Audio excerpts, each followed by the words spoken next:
Good morning. My name is Fabian Manning. I'm a Senator for Newfoundland and Labrador, and I have the privilege to chair the Standing Senate Committee on Fisheries and Oceans. And before I give the floor to our witnesses this morning, I would like to invite the members of the committee if they would introduce themselves first, beginning on my immediate left. Senator Tom McGuinness, Nova Scotia. Mark Gold, Quebec. Éric Forêt de la région du Golfe au Québec. Region of the Gulf in Quebec. Nancy Greenrain from BC. Murray Sinclair from Manitoba. Charlie Watt from Nunavik. And Olzer from Manitoba. thank you, Senators. And the committee is continuing its examination of Bill S203, an act to amend the Criminal Code and other acts ending the captivity of whales and dolphins. We are pleased this morning to welcome Ingrid Visser, founder and principal scientist of Orca Research Trust, and Kathryn Sussman, consultant to Vancouver Humane Society, Zoocheck Inc. and Whale Sanctuary Project. I got it all straight. Okay. On behalf of the members of the committee, I thank you for being here with us this morning as we continue our study. I understand we have some opening remarks following which the members of the committee may have some questions.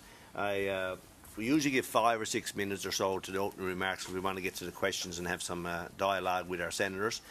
So if you think that you'll be beyond that, if you could summarise maybe your remarks or whatever the case may be. I don't know who drew the short straw. I think I'll go first. Thank you. Hello, my name is Dr. Kathryn Sussman, and first I'd just like to say thank you for having me here. It's quite a pleasure to discuss this issue with you, so thank you very much. It's extremely encouraging to me that the government is now giving such considerate and thorough attention to ending the practice of captivity of whales and dolphins in Canada. I am an independent consultant and have worked most recently with Zoocheck and the Vancouver Humane Society and as an advisor to the Whale Sanctuary Project. Part of my work has been trying to stop the importation of wild-caught cetaceans into Canada for public display purposes. I have been in discussions with the government regarding amending WPRETA, the domestic legislation that implements Canada's CITES obligations, so that it is strengthened and better controls the importation of orcas, bottlenose dolphins, and belugas. These 3 most commonly kept types of cetaceans are listed in Appendix 2 of CITES. The CITES regulations require only an export permit for Appendix 2 listed species being brought into the country, but countries can enact more stringent regulations on their own if they want. In fact, some countries regulate all trade, even Appendix 2 species, and some CITES signatories have banned trade in live cetaceans entirely. In WPRETA, the cetaceans we most commonly have in captivity in Canada only require an export permit to bring them here. No import permit is required, so importation of live CITES Appendix 2 listed cetaceans for public display purposes isn't exceptionally difficult. When Mr. Van Havre spoke with you, he indicated that the capture and import of cetaceans is not a conservation issue, and therefore WPRETA is not the appropriate vehicle for dealing with it. I disagree. From a conservation standpoint, it fits squarely within WPRETA's mandate, as some populations of cetacean species are at risk from a variety of threats, including overexploitation by the zoo and aquarium trade. Not long ago in 2013, the National Oceanic and Atmospheric Administration, NOAA, the U.S. agency that oversees marine mammal issues, denied the Georgia Aquarium's request to import 18 wild-caught beluga whales from Russia for public display. They did so for primarily conservation reasons. Later, that same agency designated this population, the Sakhalin Amur belugas, the most heavily exploited by the captivity industry, as depleted, which banned all U.S. trade in animals from that population and even their captive-born progeny. Animals from this region have been imported into Canada and can continue to be imported with nothing more than an export permit from Russia. The U.S. denied an application for a permit to import those animals and later banned all trade for conservation reasons. Clearly, the importation of wild-caught cetaceans from that population is an issue that falls within the conservation mandate of WPRETA. Removing animals from the wild can affect wild populations, as the U.S. recently determined, so it is a conservation issue, and addressing it through WPRETA is entirely appropriate. Ideally, the most effective way of addressing this activity would be for the government to adopt a total ban as proposed in Bill S-203, while revising the bill as appropriate to address concerns about materials for research or trade.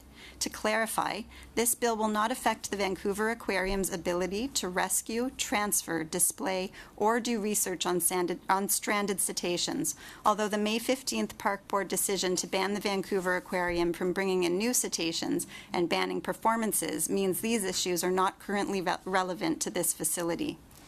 The only elements of this bill that are criminalized are wild capture and captive breeding, and to do so in both cases has overwhelming support scientifically and ethically from experts, governments, and the public alike, domestically and on the global stage. I would also like to submit that I support thorough consultation with the Inuit. It is important to note, however, that there is no historical use of Indigenous people capturing cetaceans or breeding them for the purposes of captivity.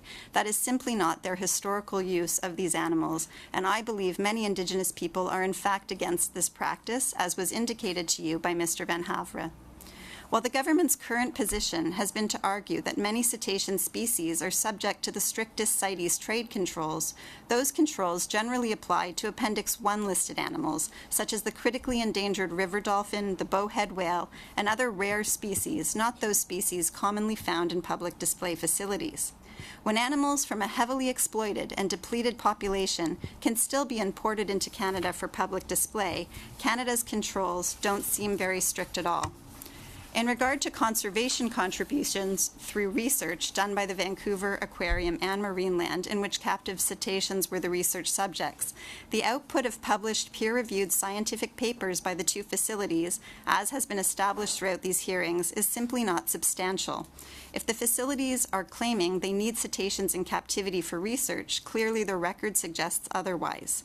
As well, it should be stressed that Marineland has imported more than 30 wild-caught belugas from the Sea of Okhotsk in Russia, a region that includes the aforementioned depleted population.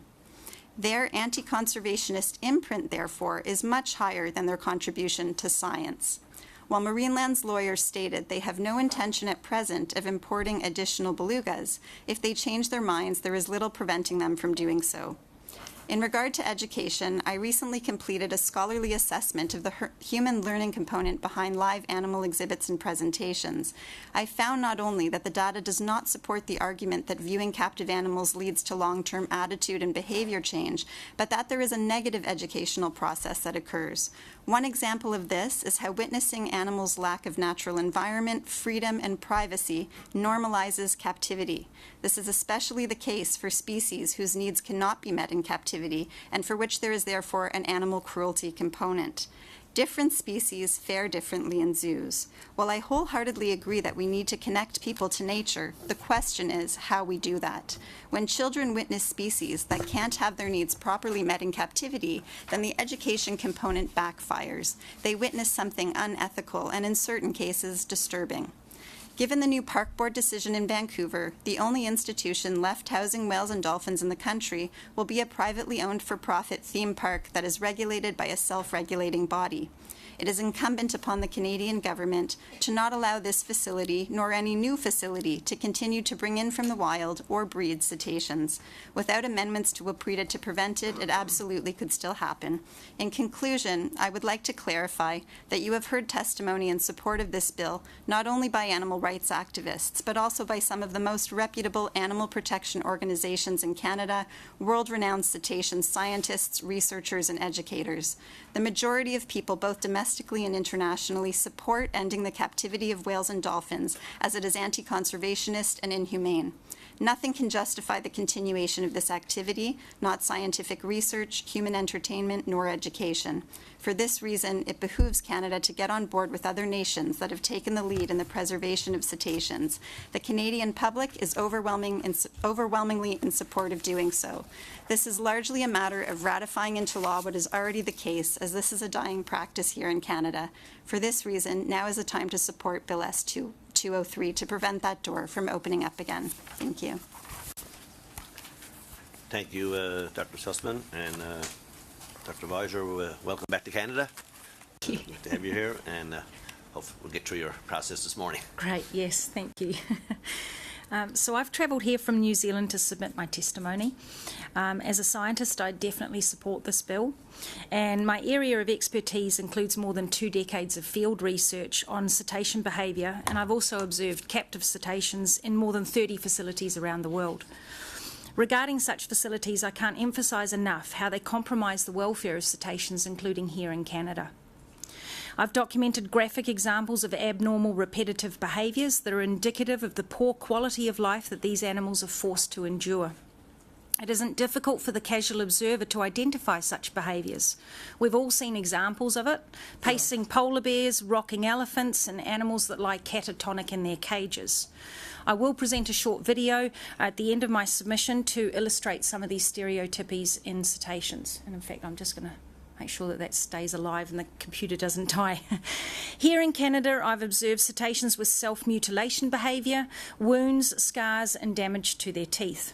These types of injuries can be extremely graphic and are documented not only on orca but also in belugas and dolphins. Such issues arise because the animals are housed inappropriately. If you can imagine draining one of these tanks and substituting the dolphins for another animal such as a lion or even your dog, then you might begin to understand how profoundly barren and inappropriate these conditions are. It is a concrete box, nothing more. Additionally, everything involving choice is completely removed, and choice is fundamental when it comes to good animal welfare. A lack of charges and/or convictions against a facility doesn't mean that there aren't welfare issues at stake. The unique 2014 court case of SeaWorld versus Marineland is noteworthy because this was the world's leading marine mammal facility against Marineland. SeaWorld had sent an orca called Ikaika to Marineland under a breeding loan. But due to subsequent concerns for his physical and psychological health, they demanded him back. SeaWorld won, and Ikaika was immediately retrieved. In this case, we had industry professionals, including vets, stating to the court and providing evidence that there were welfare issues at Marineland. Such an outcome is extremely telling and lends much credibility to those who are repeatedly raising concerns about welfare issues at Marineland. The system fails the animals.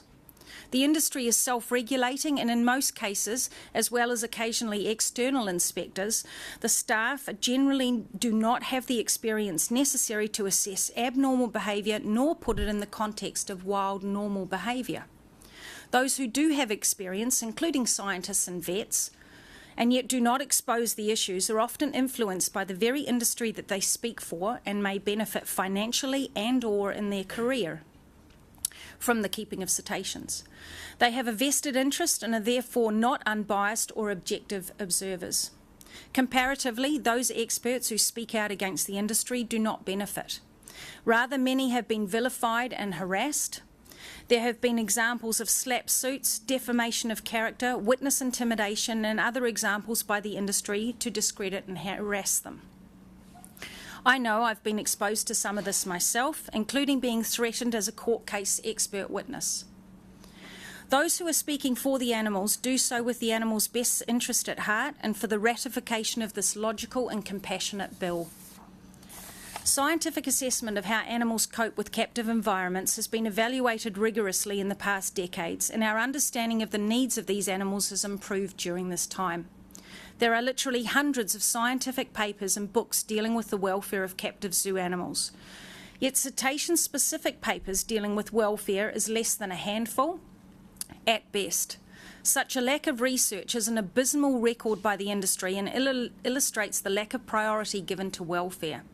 Of note is that most basic welfare criteria are not met by either Marineland or Vancouver Aquarium.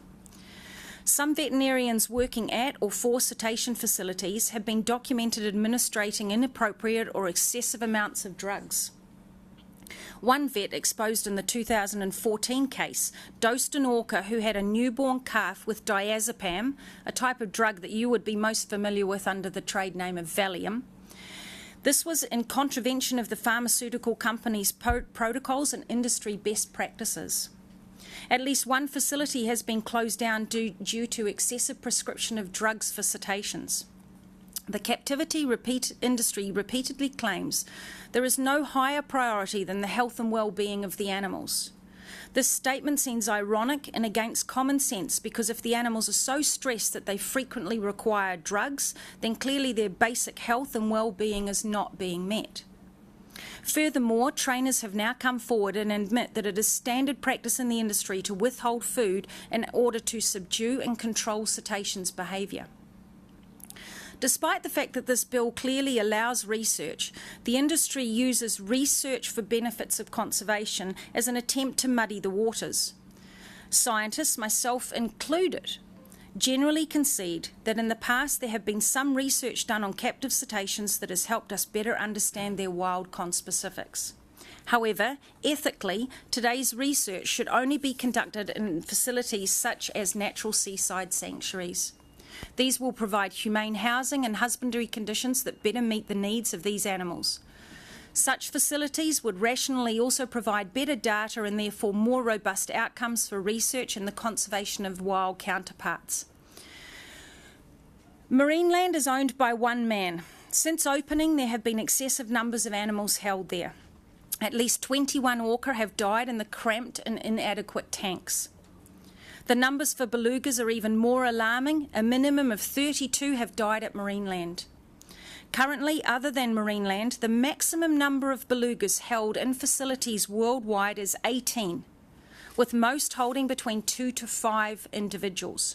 Marineland has at least 50 on display, which is 65% of all of the captive belugas in North America. To put that further into perspective, the remaining 35% are held across 6 other facilities, all in the United States.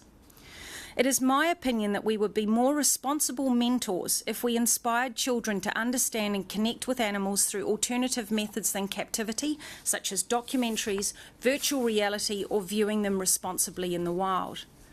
Canada, by the year 2000, had a remarkable 240 whale-watching company operators in 6 provinces, providing its citizens with ample opportunity to encounter cetaceans in natural settings. Public opinion is changing. Polls in Canada and elsewhere have shown a decreasing desire to see cetaceans in captivity. Lastly, I clarify for Senator Platt that under the amendment to the OSPCA Act, which was previously Bill 80, Kiska the orca can be moved to another facility. I was consulted by the Ontario government for that bill, and this option was specifically allowed for. In closing, I reaffirm my support for Bill S203 with some minor amendments. Thank you. Thank you, Dr. Visser. And we are in the process of process of showing your video here now. Yeah, is that okay if we do that now? Yep, It's just a few moments long. Yep. So I'll speak over the video while it's happening. This first video shows some dolphins banging their heads on the bottom of the tank. This one is actually filmed in Miami Sea Aquarium, but it's an example of the sorts of things that you see. Chester the false killer whale was just filmed doing something similar to this just 10 days ago. This is Kiska, and this is sped up 10 times, and it just shows a typical pattern swimming behaviour. You can see her just going round and round and round. This video is taken in Vancouver Aquarium. This is a little dolphin called Helen, and she is food tossing. So she regurgitated the last piece of her food, and then she just tosses it up and down, up and down.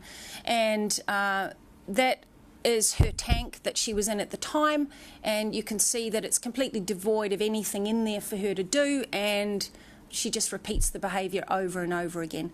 And so these are just a couple of examples of the sorts of things that anybody can go into one of these facilities and see.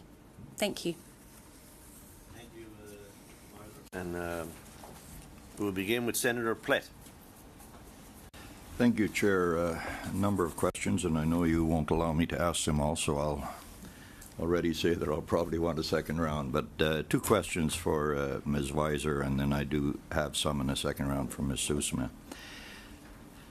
Ms. Visser, in the brief which you provided to this committee, you stipulated that the quality of the tanks at Marineland, among other things, constitutes a violation of basic animal welfare.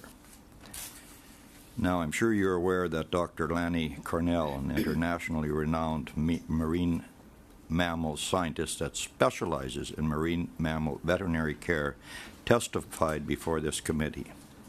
In his testimony, he specifically stated that the quality of water at Marineland is some of the finest you will find in the world. In fact, he stated that it is not only cleaner than anything these cetaceans would encounter in the wild, but also that is likely cleaner than common drinking water, other than, of course, the fact that there's salt in it. Would you comment on Dr. Cannell's analysis? And in a follow-up to that, have you personally tested or examined the water quality at Marineland? Then I have one more question for you after that. Sure. Look, I don't think anybody wants to call into question anybody else's qualifications or abilities or opinions. But the fact of the matter is that water quality is not the criteria that is the key for looking at the welfare of the animals. It's one of many things that we look at. One that you used in your brief. Yes, indeed, sir. I did, and amongst the 27 others that are listed by other scientists when they look at the welfare. I'm asking you about one. Do you agree with Dr. Cannell that it is among the cleanest water around? No, I do not, sir. I do not. I specifically saw, when I was there 3 days ago, the staff washing from a platform, pushing poop into the water and then using detergent to scrub the facilities and then washing that detergent into the water. Now, I have that on video if you would like to see that.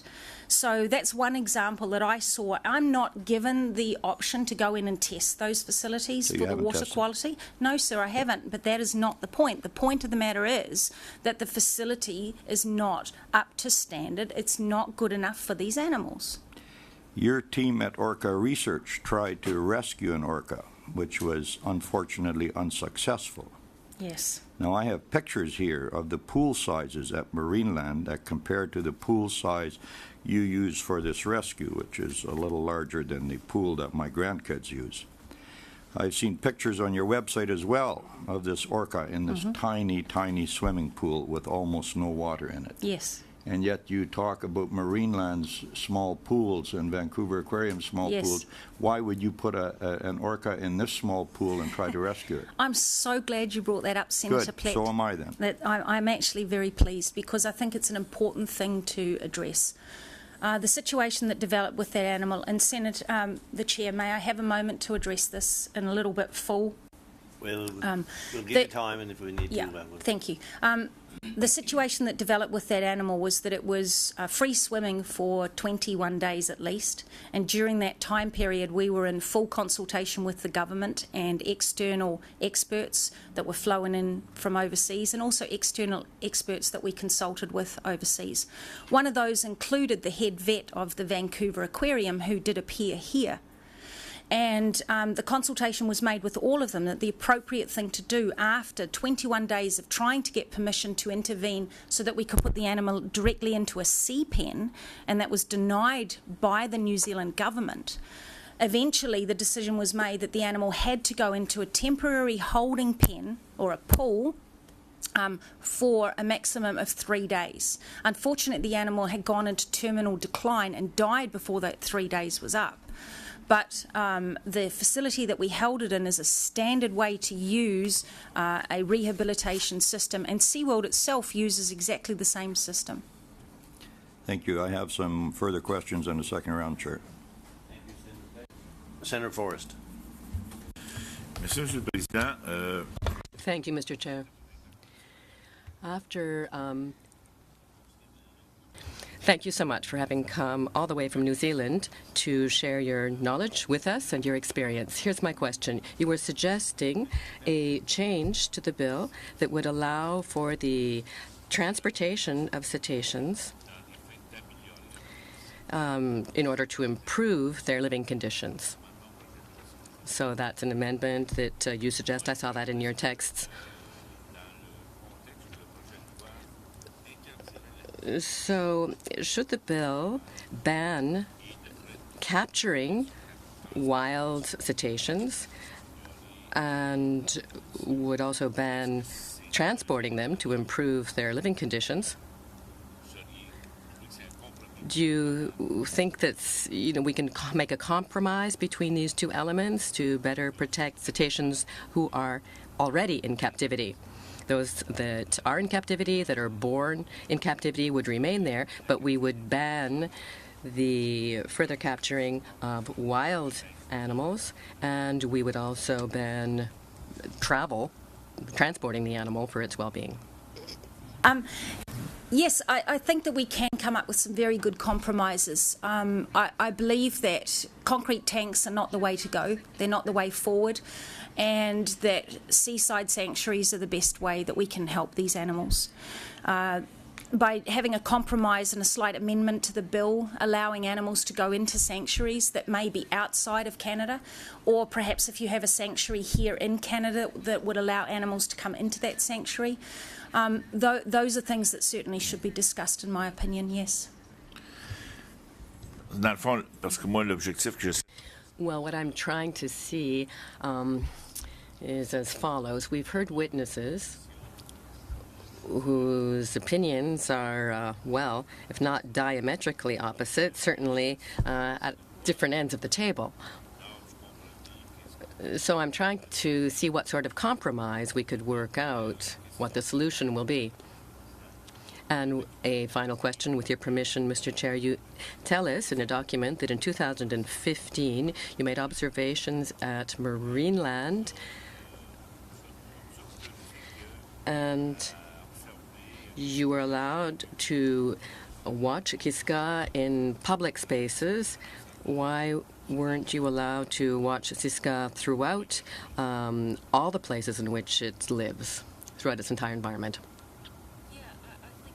A valid question. I was there 3 days ago, and I was actually removed from Marineland. I was threatened by the staff that they would bring in the police. I was told that I could not take photographs, and this comes only days after you yourselves have heard the experts from Marineland say that they are fully transparent and that they welcome people. And I have a photograph that I took just 3 days ago, this one here, compared to the photograph that I took in 2015 of the open wounds on the end of the tail flukes of Kiska. And this is the sort of thing that's indicative of what's going on in these places. And it might not look like a big wound, and you're correct, it's not. But the fact of the matter is it's how this wound was formed, and it's formed from these abnormal repetitive behaviours. And I'm concerned because she clearly hasn't been treated for it, or if she has been treated for it, that treatment isn't working. Thank you very much. Thank you, sir. Merci, Senator Forrest. Senator Verga. Thank you, Chair. Thank you. Thank you for your presentation, sir. And thank you for traveling this far, right? Anyway, my question was Dr. Kelly Jacola, Director of Research at the Dolphin Research Center and Chair of the Scientific Advisory Committee of the Alliance for Marine Parks and Aquariums, submitted a brief to this committee earlier this week. In her brief, she specifically discusses the amount of space provided to cetaceans in marine mammal facilities, a topic that you discussed, right? Mm-hmm. In your brief to this committee, as an area of concern within both the Vancouver Aquarium and Marineland, her research contradicts the information that you have provided to us, saying that there is no empirical evidence supporting the claim that cetaceans in zoological settings need extraordinary amounts of space to ensure the welfare of the animals therein. My question, what empirical evidence, if you can you provide to the committee that would contradict this assertion? Yeah, sure. I think it comes down to the fact that the industry is not doing the research, because they don't want to find that the results don't reflect well for the animals in captivity.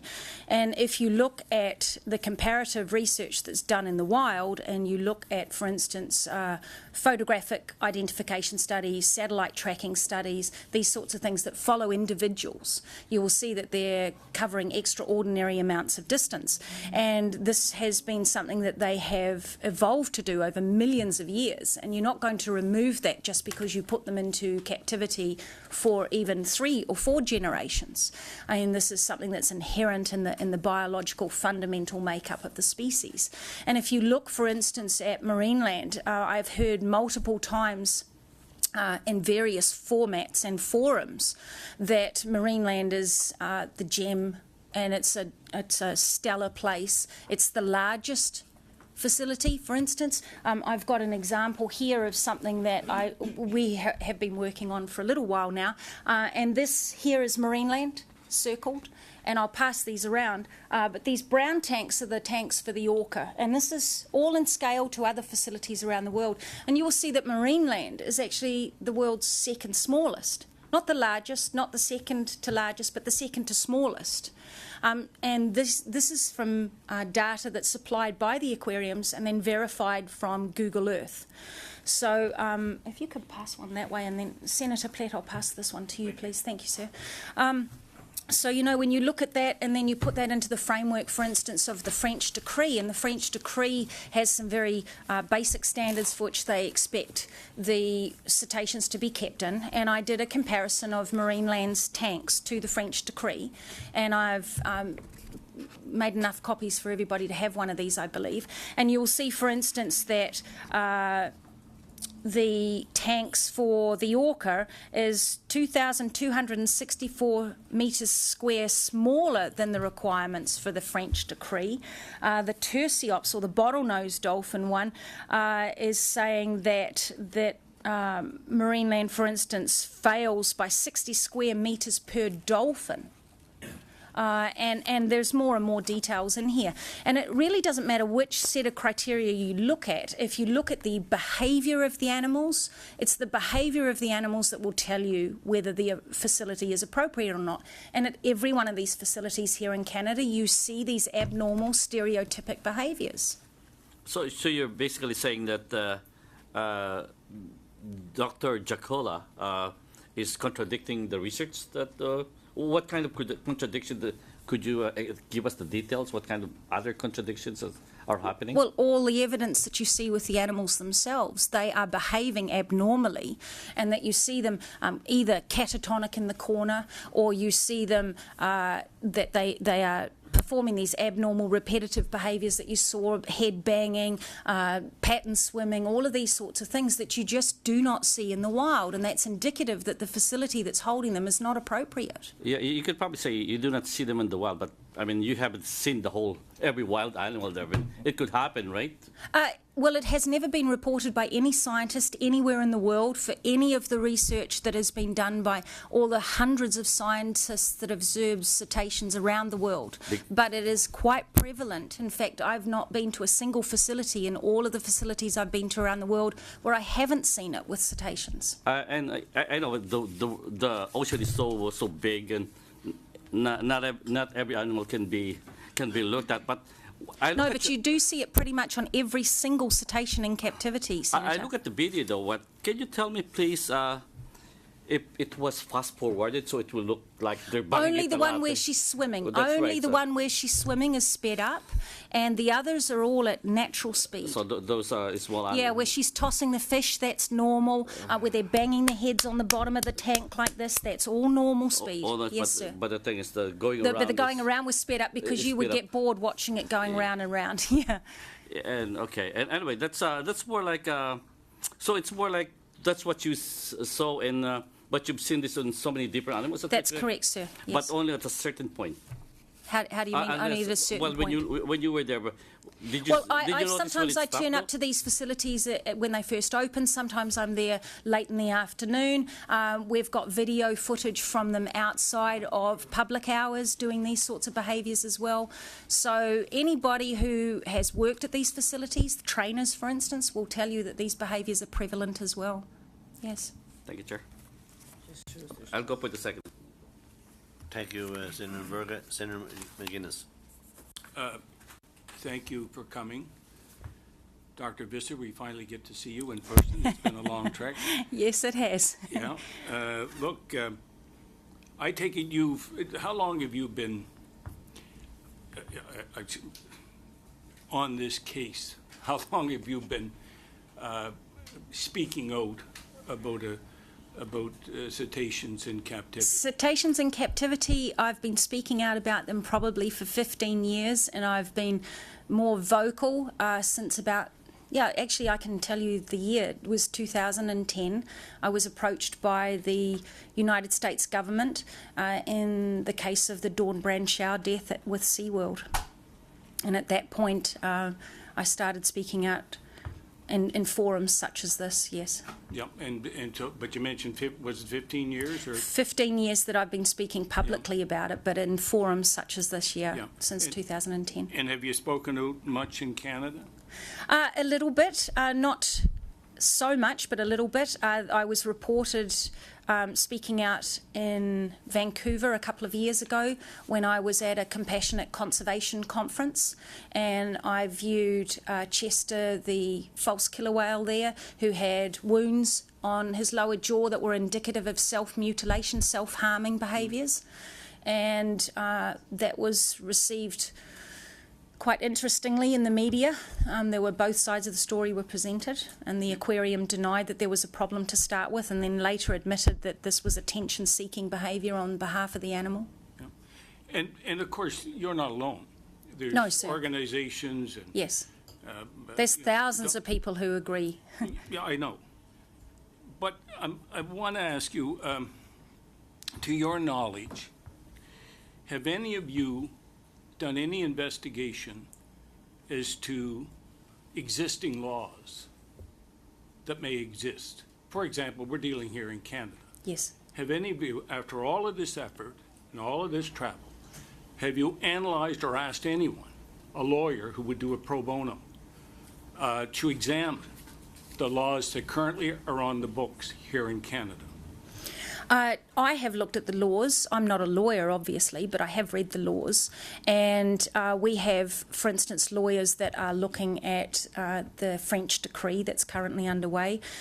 We have lawyers, of course, that were involved with the the California bill that was passed. So we do have lawyers involved, yes, sir. But have they come back with any analysis, anything? Oh, yes, absolutely. And they are saying what?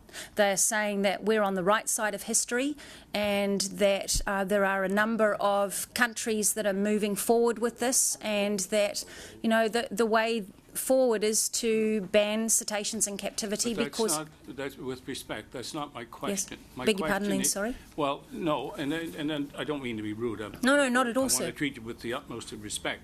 But, I mean, have they come back with any analysis of the laws that exist, whether it be in fisheries and oceans, whether it be in the environment, or whether it be under the criminal code? It would be, you know, a lawyer would be able to do that analysis for you if they've been working. Have they examined any laws in Canada that would say that if they wanted to take action in various aspects of these aquariums, they could do it? Have anyone looked at that? I believe they have, sir, yes. And what's the answer? Does anyone? The answer is that they believe that this is a viable law, and that there should be a viable bill, beg your pardon, but there should be a few amendments to it, some of which I've suggested in my testimony. Well, I'm not going to belabor it, but that's not my question. My question is current laws that exist in Canada on the books. Yes. That's what I'm asking. Current laws, yes, they have, and that they feel that they don't adequately protect the cetaceans the way they exist at the moment. Well, if you'd like, I could speak to that please. a little bit. So I think the problem right now is currently the animals that we see in captivity in Canada, the cetaceans we see, orcas, belugas, and bottlenose dolphins. Right now, they're treated the way all other appendix to CITES cetaceans are treated. We only have very few cetaceans that are not the ones that we see in captivity that require import permits, a situation where Canada takes more stringent measures to protect those species. So I think the problem in terms of at least protecting these animals is not from an animal welfare standpoint with the ones that you may be referring to, that more animal welfare laws with the animals currently in captivity, but certainly in terms of, you know, animals that are in the wild, what we need to do, and it's really at the discretion of Minister McKenna right now. She has a discretionary ability to make more stringent the regulations in WPRETA so that we adopt a policy of requiring import permits for orcas, belugas, and bottlenose dolphins at the very least, and then adopting a policy of not granting those permits. That could be done right now within the existing legislation. Yeah. Animal welfare, it's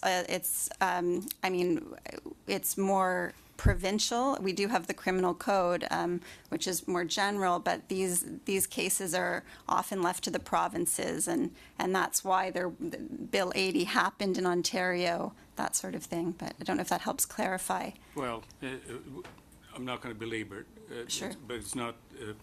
I wasn't seeking a specific answer. I just wanted to know what research you've done. We are going to have the experts in and going to explain what laws currently exist.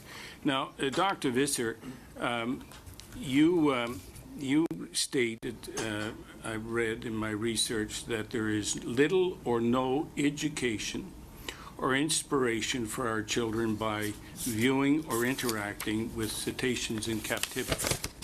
Little or no. We heard here, I think it was Tuesday night or the week before, that there were 30 million views of these cetaceans in captivity. How can you make a statement then that there's no education or inspiration? What do these 30 million do? Yeah, exactly. That would be, I would turn that around to you and say exactly that. You know, what are they doing there? They're not being educated. I was at Marineland 3 days ago and I watched their show.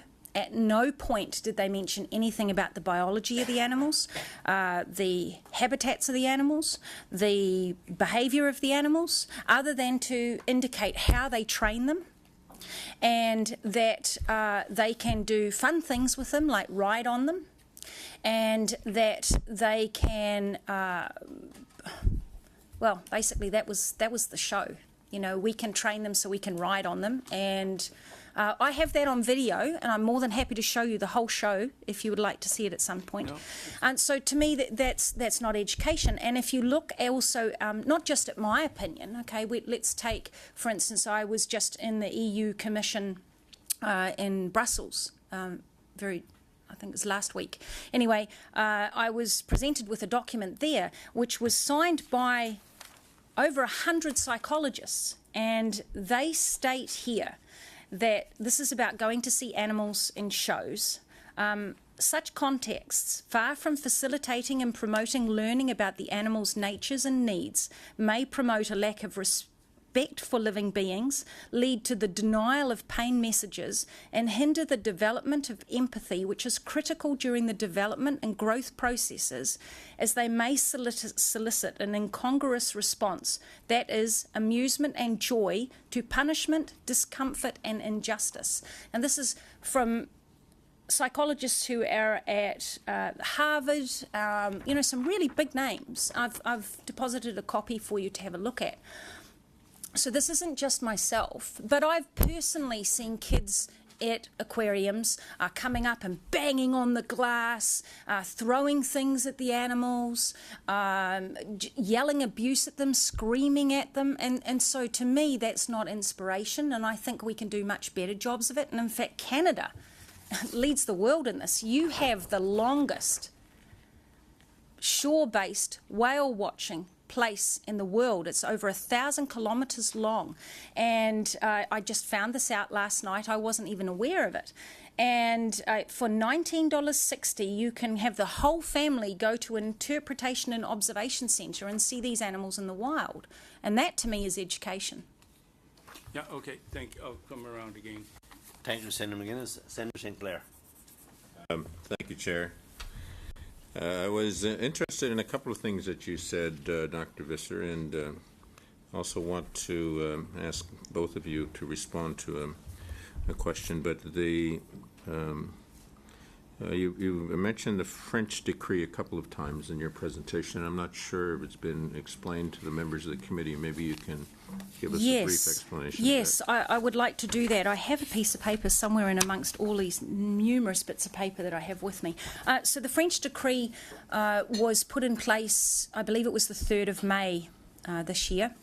And in that, their Article 1 says, in order to protect species, improve animal welfare and eliminate animal suffering, captive possession of cetacean specimens is prohibited. Now, it goes on and it's got 27 articles, and I'm more than happy to supply that to you. Obviously, I can actually do that one in French as well as in English. And it's got a lot of details about the banning of the breeding of cetaceans in captivity, and this is done purely for the welfare of the animals. And the French decree will come into law in 5 months from now. So it's currently law, but it will be ratified in 5 months. It will be the law of France. Yes, that will be, yeah. We've heard various conflicting evidence and comments from some of the witnesses regarding the role of veterinarians and the role of behavioral experts. And I gather you're not a veterinarian? No, I'm not a veterinarian, but I have actually done 1 year of veterinarian, and for various reasons, including that I'm not good with mathematics, I didn't continue on with it.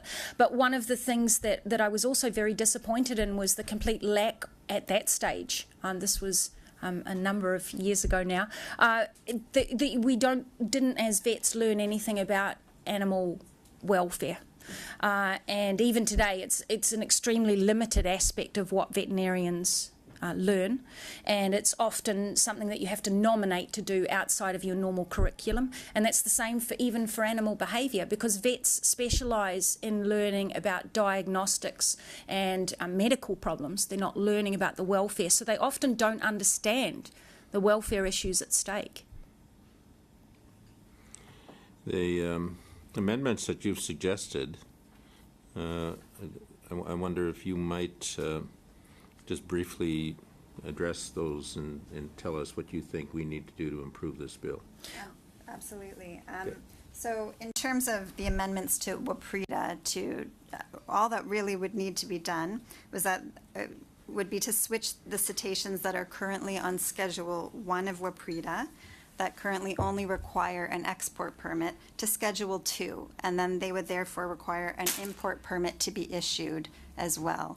And this is a really important thing to do, because as it is now, Canada is trusting other nations to fulfill CITES obligations. They're trusting exporting nations in terms of the science done, that there is no detriment to the animals, that sort of thing. But I believe that we need to take a more proactive role and require import permits as well, and then adopt a policy of not issuing import permits for species that are overexploited for aquarium purposes. I mean, this is a dying practice in some countries, but there are other parts of the world right now where dolphinariums are thriving. China, Japan, the Caribbean, Russia, where most of the animals are taken from. So it's really incumbent upon us to be a world leader. And as I said in my opening remarks, Zoocheck has done, and independently we've had polls done numerous times. I have many different polls I can share with you, showing that the public in Canada and abroad is just hugely in support of this change. Some of the witnesses have testified and told us that these animals that are in captivity are quite happy, and that they're enjoying life every day at the aquariums. I wonder if you might comment upon one aspect of that, whether, as an animal welfare specialist, doctor, the issue of breeding is an indication of happiness, or is a component of the happiness of these beings. Which one of us are you? Whichever one of you wants to respond. Well, I mean, look, it's very easy for someone to say that an animal is happy or unhappy, because how can we judge an individual? We have trouble telling it amongst ourselves as humans sometimes. But let's run a parallel to humans in this scenario, and please bear with me just on this for a moment. If you take a human, a woman who's been raped, a woman in a concentration camp, or a woman in a refugee camp, if she has a child, that doesn't necessarily mean that she's happy. Now, let's not even compare it to humans. Let's go down the track of animals, and let's look at puppy mills, for instance. Puppy mills, we have established, it's been very well established, that is not good for the animals, and in theory those animals are not happy. Yet puppy mills, the animals keep churning out babies, and I don't think it's an appropriate measure to say that an animal having a baby is therefore necessarily happy. It's a fundamental biological drive of every species to reproduce, happy or not. Anything further from you? Thank you. I'll go on second round, Chair. Thank you, Senator St. Clair. Senator Christmas. Thank you, Mr. Chair, and thank you, Dr. Visser, for coming all this way to Canada to share your knowledge and expertise about cetaceans. I'd like to follow up on Senator McGuinness's question. Years ago, my wife and I had taken our two older children to both Marineland and the Vancouver Aquarium, and now we have a beautiful little 6-year-old girl, and she hasn't been to either facility. So as a parent, I'm thinking about, after hearing a lot of expert witnesses, whether or not I should take my little girl to Marineland or to Vancouver Aquarium. Why do you believe that you don't think children should be exposed to seeing cetaceans in captivity? Personally, I've seen what happens with kids in these places. I've seen them go to a show, for instance, where the animals are ridiculed. The animals are, they're presented in a non-educational way. And I think that when you also see the animals, even if they're just, quote unquote, swimming around in a tank, you know, this is passive abuse in some ways. It would be the kindest way to describe it. And I don't think that that's instilling respect for these animals. You know, I think that we all want to do good for our kids. We all, and our grandkids, you know, we want to educate them properly, and we want to get the right information into their little absorbing minds. And if we do that by presenting them the wrong types of information, we're sending the wrong messages. And you've only got to look, for instance, at something like zoos. Now, I don't necessarily agree with all zoos, but there are some very good ones out there. And if you look at from when we were kids and you went to a zoo, the animals were in a bare concrete box, and that was it, yeah? And you saw them pacing up and down. And now you go to a zoo and you see, and there's trees, and there's grass, and there's a little stream, and there's some nice things for the animals to do, and ropes to hang on and stuff like that. But think about what you're showing your kids when you take them to see a cetacean in a concrete box. It's like when you were a kid. It's a concrete box. There's nothing in there for those animals. There's not even a fish painted on the wall. There's just nothing. And that is not the right message that we should be giving our kids. If I may speak on this, I myself have an almost 6-year-old little girl. She has been to Marineland with me on more than one occasion, so, as I was observing the animals. And she has also been most recently to the ROM in Toronto. There's a wonderful exhibit, the blue whale exhibit, about the 9 blue whales that died in the Newfoundland Labrador area. To watch the difference in my daughter between observing, for instance, Kiska, the lone killer whale, swimming in circles, no educational material. There are 2 signs in all of Marineland in the cetacean areas that give any information that can be found on the internet easily, and signs that have been there at Marineland for many years. I compare that to taking her last week to the ROM exhibit, where she walked in, she was surrounded by movie screens on 3 sides. She had pictures of, she was immersed in icebergs in the Newfoundland Labrador area. She learned all about the tragedy. There was an interactive exhibit where she was able to, on a video screen, simulate being a blue whale in the ocean, diving down, eating krill, going up to the surface. She was dancing. She was completely inspired by that. There was an educational film at the end about how to become politically active in Canada to protect our oceans. That was conservation. That was education. It's really traumatic emotionally for a lot of young children to witness a displaced captive animal, especially an animal that was originally wild, that's now living, as Dr. Visser says, in a completely artificial environment. And this is especially the case for cetaceans, because a lot of positive learning that occurs at zoos happens when an animal is seen in its naturalistic environment, able to participate in natural behaviors. But because cetaceans' needs are so inadequately met in captivity, that's just, it's more dire in that instance, and can actually be quite upsetting for a child who afterward may say something that this is, had a lingering effect. And this is based on a scholarly report I spent months writing, looking into the educational value behind live animal exhibits and programs.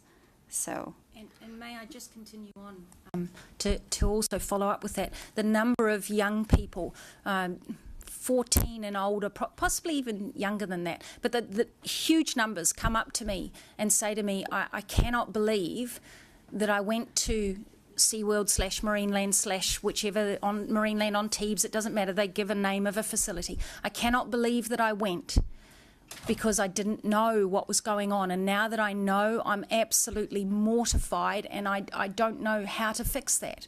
They're really, really devastated that they've been involved in this industry by buying a ticket and being complicit in that industry without realising it, because they're sold a fairy tale when reality it's a nightmare for these animals. And if I could just say one more thing, there's also a lot of negative learning that happens. In a lot of these facilities, the information is simply not accurate. So while we think we're educating, often children are getting incorrect facts. And sometimes I read certain studies, particularly regarding chimps and other apes, that can also be applied to the belugas, for instance, at Marineland, where the conservation status of an animal can actually be inaccurately perceived. So an animal that is actually endangered, when a child gets to see a plethora of that animal, such as the large amount of belugas at Marineland, they may think, oh, this is an animal in a species that's thriving, and therefore there isn't a need to protect it in a conservation sense. So there are lots of negative things that happen. And the last thing I would like to say is that seeing an animal, a majestic animal, being ridden on, for example, at a theme park with blaring rock music in the background, which is what happens at Marineland, that really reinforces a notion that animals are objects to be used by us, whether that's for entertainment or even education. So this is something to think about, the educational elements here. Well, thank you very much. I think that really helps me as a parent, because, as you know, one of the dangers of raising children today is that we both have bad entertainment and we have good entertainment. And I never thought of it in the sense of what is the message that is being conveyed.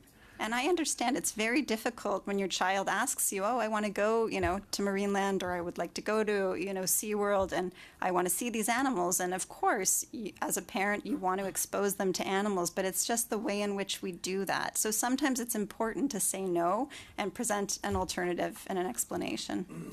Well, thank you for helping me with that, because I really don't want my daughter to get the wrong message. Yes.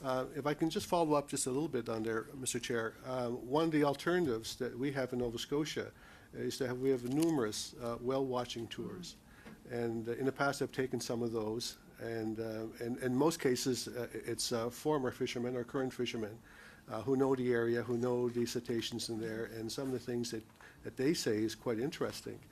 I'm just wondering, in your view, is there more educational value, or is that sending the right kind of message to our children by going into a more natural setting? Yeah. I've been on similar whale watching tours, in fact, some of them run by ex-whalers.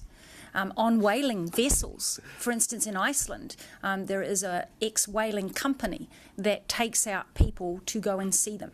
And they talk a little bit about the whaling side of things, but their information that they give is very, very educational about the conservation of the animals now. And they understand wholeheartedly, because they were right there at the forefront of the decimation of the species, what we need to do to protect them. And I think that there are obviously some bad whale watching operators out there, and there are some good whale watching operators out there. But even, I don't really know how to express it in a very tight little nutshell, but any whale watching trip that you go on is immediately a much better message, because the animals are free and wild. So even if it didn't have education, and I've yet to go on a whale watching tour that didn't, it would still be a better option. Thank you very much. Pleasure. Thank you, Mr. Chair. Okay, thank you, Senator Christmas. Okay, as everybody will understand, our clock is ticking here. Yes, sir. We have 5 people who have requested a question on second round. I'm going to confine one question per person to give everybody an opportunity. So if you have 3 questions, you better combine them into one. There won't be a second opportunity to do that. And I would ask that our witnesses, if you could, I understand this is takes some time to explain some of these things that we need to shorten up our answers if we can. So shorter questions and shorter answers, and we should get through today. Senator Plitt. Well, thank you, Chair, and I will try to abbreviate my question as well, but I do need to put a little preamble on my 3 granddaughters, or 3 of my granddaughters, I should say, visited Vancouver Aquarium, and they're great animal lovers. One now wants to become a veterinarian, and so I don't think all children come away from the aquariums with negative ideas. I think some come away with very positive ideas. But Ms. Visser, despite what you say, what would you say if I said we have evidence of you taking photos at Marineland? You allege she is injured and not, Kiska is injured and not treated, yet we have heard OSPCA and others have all examined her and she is fine. I understand you did not report any of the alleged injury to Marineland. You did not complain to the OSPCA, and if you did, Marineland never heard from them. Veterinarians have seen Kiska in the last 2 days, and they say she is fine.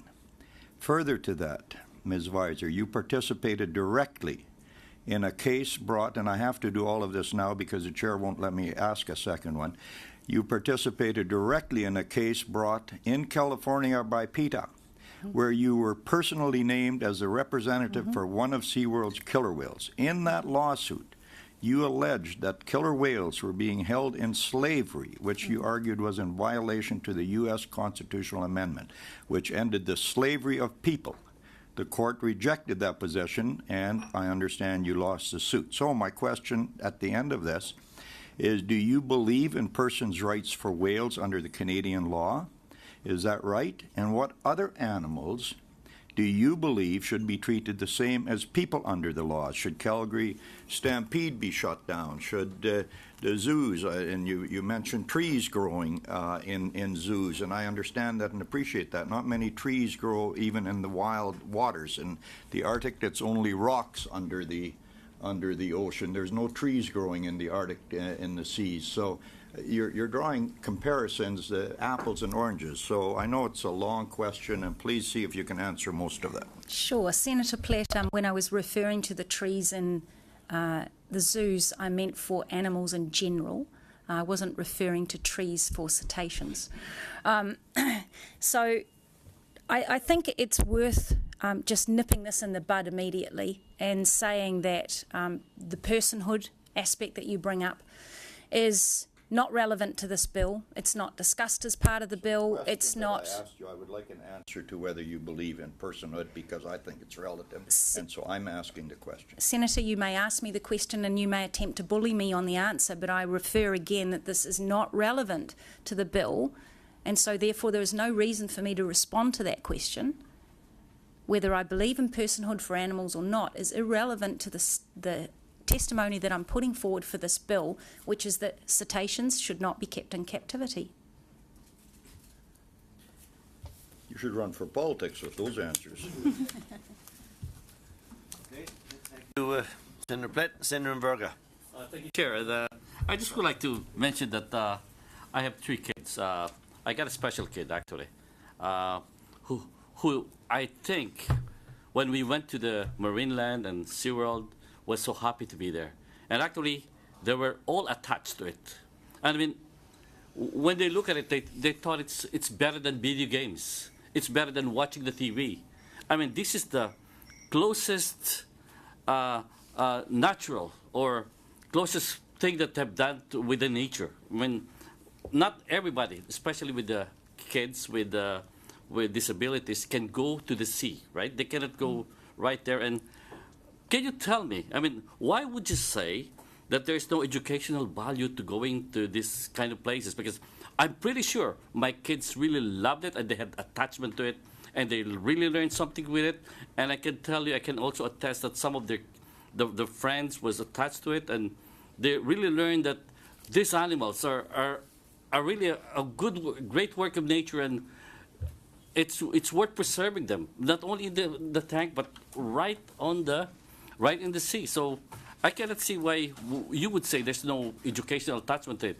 Can you tell me more about it? Why there will be no attachment to it? Why there will be no reason for them to take care of them in the wild? Because my kids did love them. Mm-hmm. I completely see your point, and as I said, I have a young daughter myself, and when I was a little girl, I actually was taken to Marineland and saw Kiska, and I actually felt quite sorry for her. But I'm not saying that nobody can be inspired in a zoo or aquarium setting, but we have to think critically about the best way, to teach children about animals. And there are a lot of negative things you're teaching your child when you take them to such a facility to witness an animal, especially an animal in a dire situation at a theme park where their needs are not properly being met. They're learning about dominance, really, and that it's okay to treat animals in this way. So there are so many alternatives now. There really are, such as the ROM exhibit, such as, sanctuaries for animals that you can visit. And I understand financially not everybody has the ability to do everything, but there really are just a plethora of ways that we can learn and be inspired without having an actual live animal in an animal, cruelty situation. There are other ways to gain inspiration and to gain knowledge. I can't understand why a dead animal will be better to see than a living animal. So I just don't understand that. I can actually, I came across one really interesting scholarly study that was done on 3 different groups of school children. One group of children was taken to a museum, another group was taken to a zoo environment and saw a live animal show, and a third group of children were taken outside just into a local park. And later, when the children were asked where they would go to learn about animals, the group of animals that saw the live animal show, they were drawing pictures of animals behind bars and in zoos. The children that went outside into nature were drawing pictures of animals in the wild. So, psychologically, yes, some children can get some form of inspiration from seeing a live animal because we all love whales, we all love dolphins, but it's a question of responsibly educating our children. And I don't believe, even if it's difficult to say no, that, the right thing to do is to say yes in that circumstance. Yeah, but sorry, Senator Mberga, I let you get an extra half and not get an extra whole. Senator McGuinness. Yes. I want to try to assist in my fellow senator from Nova Scotia's summer vacation for him and his daughter. It is. Richard Louv is the journalist and author that wrote Last Child in the Woods. And let me just quote a couple of sentences. Direct exposure to nature is essential for healthy childhood development and for the physical and emotional health of children and adults. And further on, exposure to these cetaceans is extremely valuable for the well-being of our children, close quote. Now that's a person that apparently has done vast research. He's one of the best-selling authors, this novel. So what we continue to get conflicting information here, but I mean, I held on to this quote for some time because it come up here about a month ago. So what do you say to that? What I say is that it's really important to keep in mind that different animals fare differently in zoos. Some species, I mean, I'm not a scientist, so this is a little outside of my realm of expertise here, a lot outside of it, but I will say, you know, some species don't really seem to be as affected in captivity. They're not as aware that they're in captivity. But for highly intelligent, you know, wide-ranging, deep-diving animals where there has been so much research done, we know the size of their brains. You had Dr. Marino here, their large neocortex, their complex, you know, emotional lives, how social they are for certain species. And that's what this bill is about. We're not talking about, you know, the wide gamut of all animals. What we're talking about here is particular animals that are particularly troubled in captivity. That is something that I feel we can do something about. Thank you, Senator McGuinness. Senator Sinclair. There are two federal laws that are being addressed by this bill, one being the Criminal Code, the other being the Fisheries Act. Dr. Visser, and the Criminal Code amendments specifically fall within the animal cruelty section of the Criminal Code. So my question is a general one, because it's a sort of a general type of offense that's being created, and that offense is that it is inherently cruel to hold cetaceans in captivity. Do you believe that? I absolutely do, yes. And the evidence speaks for itself. And as I mentioned earlier, to the other senator, you've only got to look at the behaviour of the animals to understand that. And I think it's important to put that in the framework of yes, the senators have been presented with a lot of dichotomous information, but they've also been presented with duplicitous information. It's not only that we're standing at different sides, but you're hearing different stories from some of your witnesses. And there was a witness just recently who, and this is a testimony that I wrote down from the video streaming, he stated that I've personally removed bullets from 2 killer whales that were recently brought in from the wild. And I was horrified when I heard that. I thought, wow, where did that happen? And then later on in his testimony, he says, oh, that hasn't happened. I haven't seen that out in the wild since the 1960s. So he's giving you the information and the appearance that this is a recent issue, and then he turns around and clarifies that when he's questioned, that it's the 1960s. There are so many examples of that from many of the witnesses that are supporting the captivity industry that I find it disconcerting, and I think it's not a good reflection of how they're representing themselves or their industry. Thank you. Thank you, Senator Sinclair. Senator Forrest. Need your earpiece again there. Merci, Monsieur le Président. Thank you, Mr. Chair. Do you hear me? OK. Je pense qu'effectivement, I think that we can probably agree that we're living in a world that isn't ideal, far from it very often. And when it comes to educating our children and visitors to Marineland or the Vancouver side, I would speak more of trying to raise their awareness. Of course, there are some people who have doubtful behavior, or even the young people, and that might be the parent, really, that is the issue more than the child. But there could be a better contribution to awareness raising, given that there are different types of animals, as you have said, given their different needs, the fact that cetaceans, for example, suffer more in captivity than other species might. That has to be taken into account. That said, we do live in a land where not everyone is able to go down to the St. Lawrence River or out to Nova Scotia to see cetaceans in the wild, such that such institutions, the ones we're talking about, do allow some children to learn something about nature.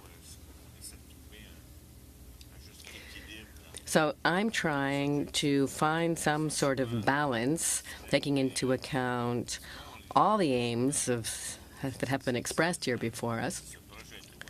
Would it satisfy you if this bill would ban the capture of these animals in the wild,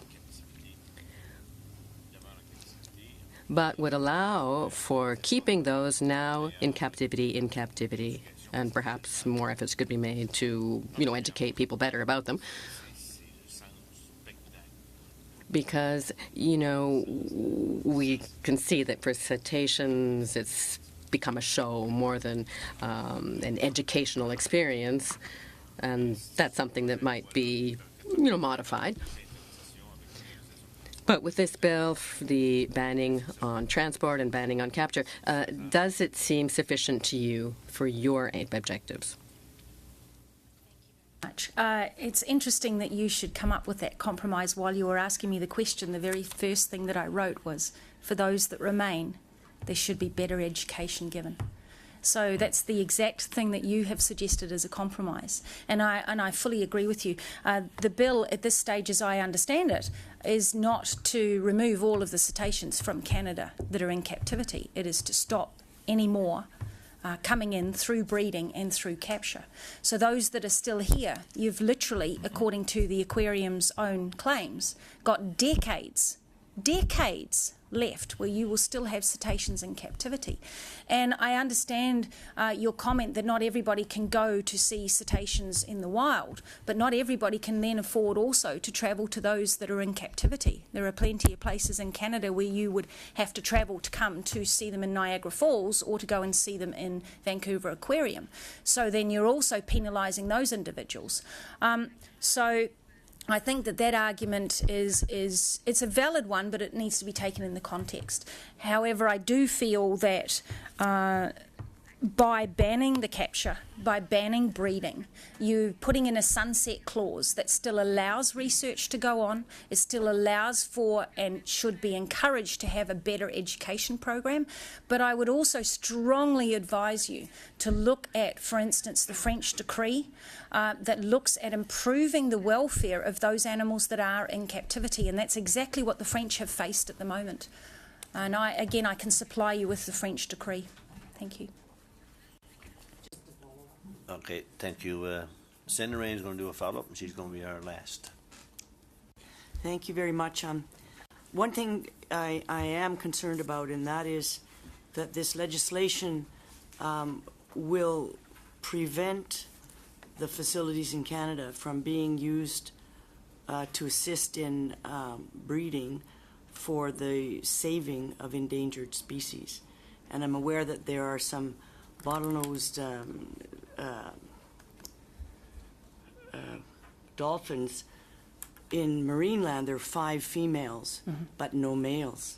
And when you say we should ban breeding, I find that, especially with the beluga population at marine land, very, very abnormal, because mating and breeding is part of nature and part of what I think we need to encourage. So I'm concerned that this legislation will end the opportunity to assist in in the future. So just a very short comment on that, if you don't mind.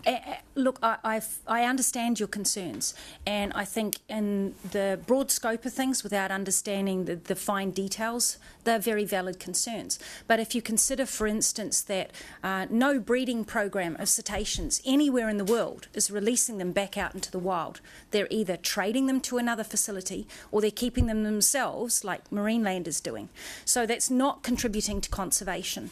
And although you say that it's a natural thing for these animals to be doing, yes it is, but then it would also be natural for them to be out swimming and diving and catching their own food. It's not natural for them to be in a concrete tank, and it's not natural for them to be in shows, and it's not natural for them to be fed dead fish or even boiled down cow's feet. I'm sorry, but I have to respond to that because perhaps you don't know all the programs that are going on in the world. And the Black Sea bottlenose dolphins need captive breeding urgently. There's only 3,000 left. There are about 200 in captivity. Mm-hmm. We have 5 in Canada. Mm-hmm. And there is a plan, there are groups working together to reintroduce them into the wild natural habitat in the Black Sea to survive.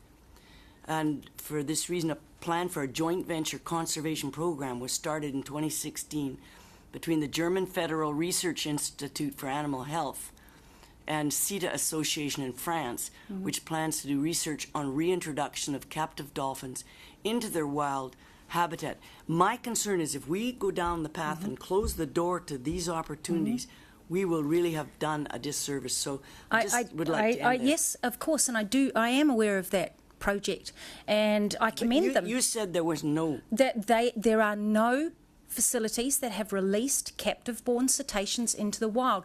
What these people are trying to do is look at reintroduction of the wild-caught animals. They're not looking at taking captive-born ones and releasing them into the wild. If I may comment on your previous point, we have a situation now in Canada at Marineland where, because of this decision by NOAA preventing the importation of the Sakhalin Amur belugas, the belugas that come from Russia, the ones that Marineland has imported, now with continued breeding, there's actually nowhere where those belugas can go, and they're arguably have long outgrown the tanks that they're in. The U.S. can no longer give some of those belugas to the U.S. So if we allow uncontrollable breeding, this is, I don't even know, it's a terrible situation. The only place those belugas could go would potentially be China mm-hmm. or Japan, something like that. And just so that you're aware as well, there are a number of scenarios with, for instance, bottlenose dolphins, where breeding is being done by facilities around the world, and they have to put many of the dolphins on contraceptives because they now have, quote unquote, too many of them, or they've got inbreeding problems. And so, you know, with 5 females and no males, even if you bring in 1 male, then you've got a problem because you will have inbreeding. So, you know, then you're going to exacerbate the problem. You're not going to put this into a sunset clause where we phase it out. Thank you. Thank you to our witnesses and then our senators. It's been a very, let's say, healthy discussion this morning, and we've received a variety of opinion over the last number of months, and we're getting down to the wire. But I certainly thank you for your contribution here this morning. And just a plug for my own province, Newfoundland and Labrador, we have about 600 icebergs floating off our coast, surrounded by whales of all kinds. If anybody's interested in going for a visit, feel free to do so. We have 2 really good days in August that you can come. But certainly I want to thank everybody. Tuesday, just to let our senators know that at our last meeting, we have scheduled for Tuesday evening now representatives from the Department of Fisheries, Department of Justice and Department of Environment. So that's our schedule for Tuesday, just to let everybody know. Thank you. Meeting adjourned.